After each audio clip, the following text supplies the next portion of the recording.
दुश्मन की चौकी उड़ाने के अलावा पिछले मिशन में विक्रम ने ड्रग्स माफिया के कुछ आदमियों को मार दिया था। अपने करोड़ों रुपयों के ड्रग्स के गायब होने का गुस्सा माफिया को जरूर होगा, लेकिन इस नुकसान को विक्रम से जोड़ने की कोई वजह नहीं थी।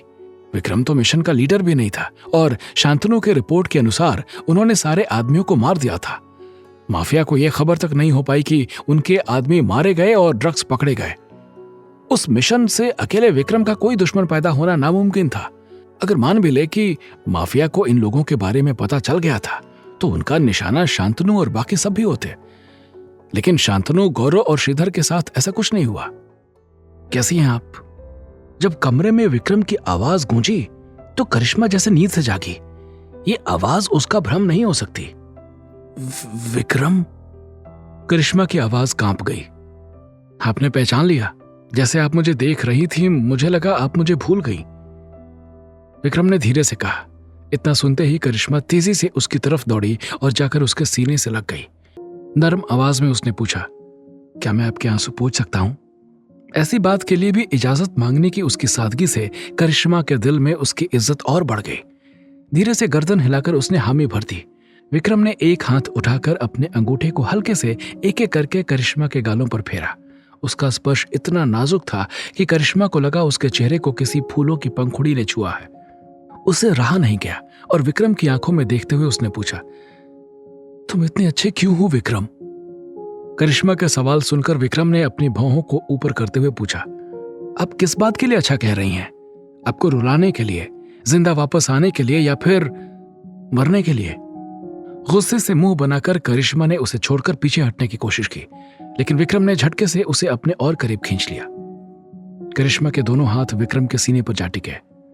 उसने बनावटी गुस्सा दिखाते हुए कहा, अगर दोबारा ऐसी बात की तो अपने हाथों से तुम्हें मार दूंगी।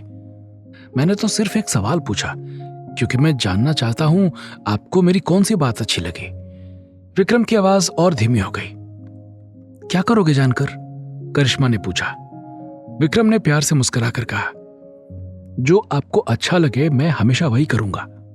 अब मैं ऐसा कुछ नहीं करना चाहता जिससे आपको तकलीफ हो और आपकी आंखों में आंसू आए।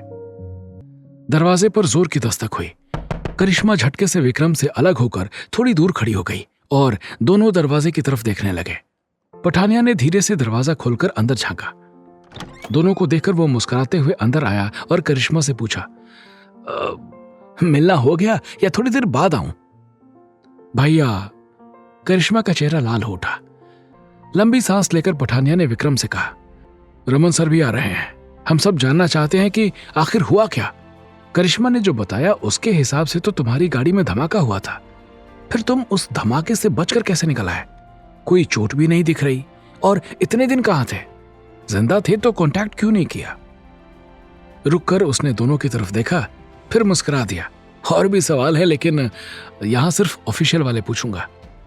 इतने में रमन भी वहां आ गया। सभी टेबल के चारों तरफ बैठ गए। रमन ने कहा, हाँ तो विक्रम, ये बताओ चाय कौन सी पसंद करते हो?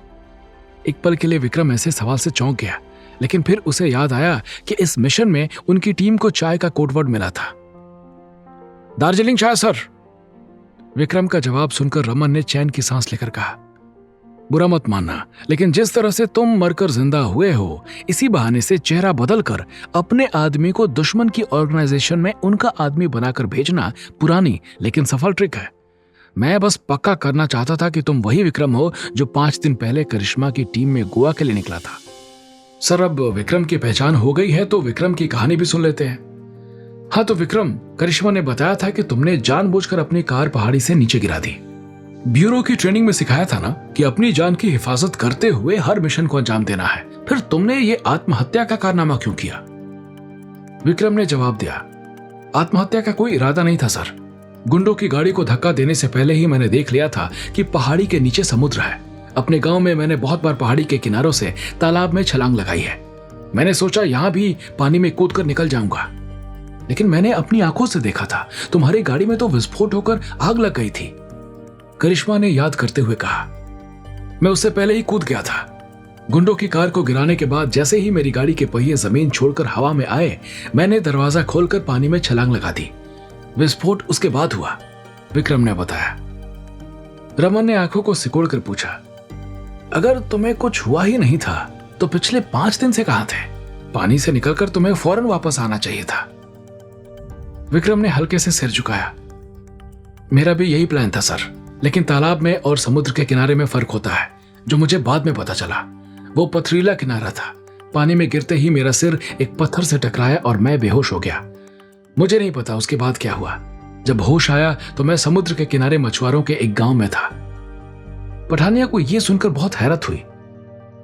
इतनी ऊंचाई से गिरकर तुम्हारा सिर पत्थर से टकराया, फिर भी तुम बच गए। करिश्मा ने गुस्से में पठानिया की तरफ देखा। उसने एक हाथ उठाकर जल्दी से सफाई दी। मेरा कहने का मतलब यह है कि विक्रम के पास कोई सुपर पावर है क्या? पहाड़ी से कूदकर पत्थर से टकराया, फिर भी पानी में नहीं डूबा और इतने दिनों बाद जिंदा वापस आ गया। बल्कि इसे देखकर लग रहा है किसी खतरनाक मिशन से नहीं, गोवा से छुट्टी मनाकर वापस आया है। आगे की कहानी जानने के लिए देखें अगला एपिसोड सिर्फ पॉकेट एफएम के यूट्यूब चैनल पर, और कमांडर विक्रम चौहान के सारे एपिसोड्स को सुनने के लिए डिस्क्रिप्शन में दी लिंक से डाउनलोड करें पॉकेट एफएम ऐप।